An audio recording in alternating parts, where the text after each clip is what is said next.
Halo teman-teman, perkenalkan nama saya Maria Evarista Lamablawa dari Prodi Pendidikan Fisika FKIP Universitas Nusa Cendana Kupang.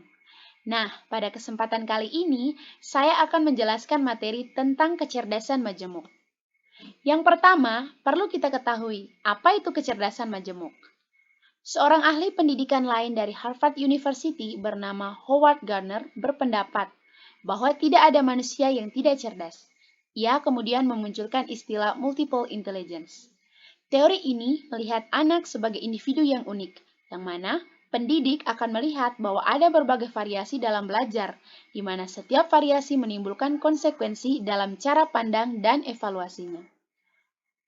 Berikut pandangan pokok kecerdasan majemuk, yaitu yang pertama, setiap anak memiliki kapasitas untuk memiliki 9 kecerdasan. Kecerdasan tersebut ada yang dapat sangat berkembang, cukup berkembang, dan kurang berkembang. 2. Semua anak pada umumnya dapat mengembangkan setiap kecerdasan hingga tingkat penguasaan yang memadai, apabila ia memperoleh cukup dukungan, pengayaan, dan pengajaran. 3. Kecerdasan bekerja bersamaan dalam kegiatan sehari-hari.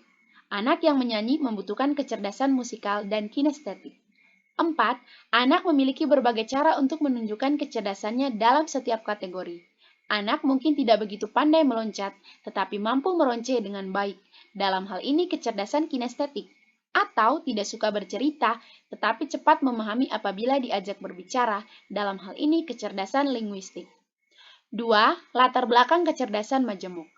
Pendidik mempelajari teori multiple intelligence karena dilatar belakangi adanya dikotomi anak cerdas dan tidak cerdas, serta pemberian label hiperaktif, gangguan belajar, dan prestasi di bawah kemampuan. Howard Gardner menyadari bahwa banyak orang yang bertanya-tanya tentang konsep multiple intelligence. Benarkah musikal, visual spasial, intrapersonal, dan kinestetik dapat dikategorikan sebagai kecerdasan dan bukan bakat? Namun, ia berhasil menemukan 8 bukti adanya kecerdasan dalam multiple intelligence, yakni lokasinya di otak, bukti jenius dan idiot savant, riwayat perkembangan dan kinerja ahli, bukti-bukti sejarah dan kenyataan logis evolusioner, dukungan temuan psikometri, dukungan riset psikologi, cara kerja yang teridentifikasi, dan sistem simbol. Howard juga mengemukakan karakteristik dari kecerdasan majemuk, yaitu setiap intelijensi berbeda, tetapi sederajat, dimiliki oleh manusia dalam kadar tidak sama. Terdapat banyak indikator dalam setiap kecerdasan. Setiap kecerdasan saling bekerja sama. Kecerdasan ditemukan di seluruh dunia. Tahap alami dimulai dengan kemampuan membuat pola dasar. Kecerdasan diekspresikan melalui rentang pengajaran profesi dan hobi. Serta kecerdasan mungkin berada pada kondisi berisiko. 3. Macam-macam kecerdasan majemuk. Yang pertama ada kecerdasan verbal linguistik. Ditunjukkan dengan kepekaan seseorang pada bunyi, struktur, makna, fungsi kata, dan bahasa. Ciri anak dengan kecerdasan ini adalah anak menyukai dan efektif dalam hal berkomunikasi lisan dan tulisan, mengarang cerita, diskusi, dan mengikuti debat suatu masalah, belajar bahasa asing, bermain game bahasa, membaca dengan pemahaman tinggi, mudah mengingat ucapan orang lain, tidak mudah salah tulis atau salah eja, pandai membuat lelucon, pandai membuat puisi, tepat dalam tata bahasa, kaya kosakata, dan menulis secara jelas. Cara belajar yang tepat bagi anak dengan kecerdasan ini adalah dengan mengucapkan, mendengarkan, dan melihat tulisan. Berikut kecerdasan logis matematis, ditandai dengan kepekaan pada pola-pola logis dan memiliki kemampuan mencerna pola-pola tersebut, termasuk juga numerik serta mampu mengolah alur pemikiran yang panjang. Ciri anak dengan kecerdasan ini yaitu cenderung menyukai dan efektif dalam menghitung dan menganalisis hitungan, menemukan fungsi-fungsi dan hubungan, memperkirakan, memprediksi, bereksperimen, mencari jalan keluar yang logis, menemukan adanya pola induksi dan deduksi, mengorganisasikan atau membuat garis besar, membuat langkah-langkah, bermain permainan yang perlu strategi, berpikir abstrak, dan menggunakan simbol abstrak, serta menggunakan algoritma. Cara belajar yang tepat adalah melalui angka, berpikir, bertanya, mencoba, menduga, menghitung, menimbang, mengurutkan, mengklasifikasi, dan mengonstruksi. Berikut kecerdasan visual spasial. Kecerdasan ini ditandai dengan kepekaan mempersepsi dunia visual spasial secara akurat dan mentransformasi persepsi awal.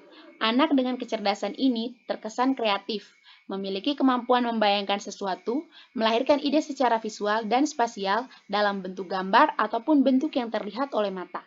Ciri anak dengan kecerdasan ini adalah menyukai arsitektur, bangunan, dekorasi, apresiasi seni, desain, atau dena. Menyukai dan efektif dalam membuat dan membaca card, peta, koordinasi warna. Membuat bentuk, patung, dan desain 3 dimensi lainnya. Menciptakan dan menginterpretasi grafik, desain interior, serta dapat membayangkan secara detail benda-benda. Pandai dalam navigasi dan menentukan arah, suka melukis, membuat sketsa, bermain game ruang, berpikir dalam image atau bentuk, serta memindahkan bentuk dalam angan-angan. Cara belajar yang tepat adalah melalui warna, coretan, arah, bentuk, dan ruang.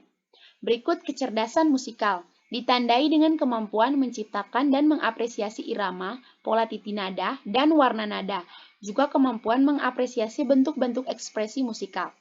Nah, ciri anak dengan kecerdasan ini yaitu menyukai dan efektif dalam hal menyusun atau mengarang melodi dan lirik, bernyanyi kecil, menyanyi dan bersiul, mudah mengenal ritme, mudah belajar atau mengingat irama dan lirik, menyukai, mendengarkan, dan mengapresiasi musik, memainkan dan mengenali bunyi instrumen, mampu membaca musik dan memahami struktur musik, serta mengetukkan tangan dan kaki. Cara belajar yang tepat adalah dengan nada, irama, dan melodi, yang mana guru perlu memfasilitasi anak agar dapat berekspresi secara musikal melalui salam berirama, deklamasi, menyanyi bersama, tepuk bernada, dan bila mungkin orkestra kaleng bekas, dan latihan membedakan bunyi dan suara di sekelilingnya. Berikut kecerdasan kinestetik, ditandai dengan kemampuan mengontrol gerak tubuh dan kemahiran mengelola objek. Ciri anak dengan kecerdasan ini yaitu menyukai dan efektif dalam hal mengekspresikan dalam mimik atau gaya, atletik, menari dan menata tari, kuat dan terampil dalam motorik halus, koordinasi tangan dan mata, motorik kasar dan daya tahan, melakukan dan memanipulasi benda-benda dengan tangannya, membuat gerak-gerik yang anggun, dan pandai menggunakan bahasa tubuh. Cara belajar yang tepat adalah dengan menyentuh, memanipulasi, dan bergerak. Mereka memerlukan kegiatan belajar yang bersifat kinestetik dan dinamis. Mereka membutuhkan akses ke lapangan bermain, lapangan rintangan, kolam renang, dan ruang olahraga. Berikut kecerdasan interpersonal, ditandai dengan kemampuan mencerna dan merespons secara tepat suasana hati, temperamen, motivasi, dan keinginan orang lain.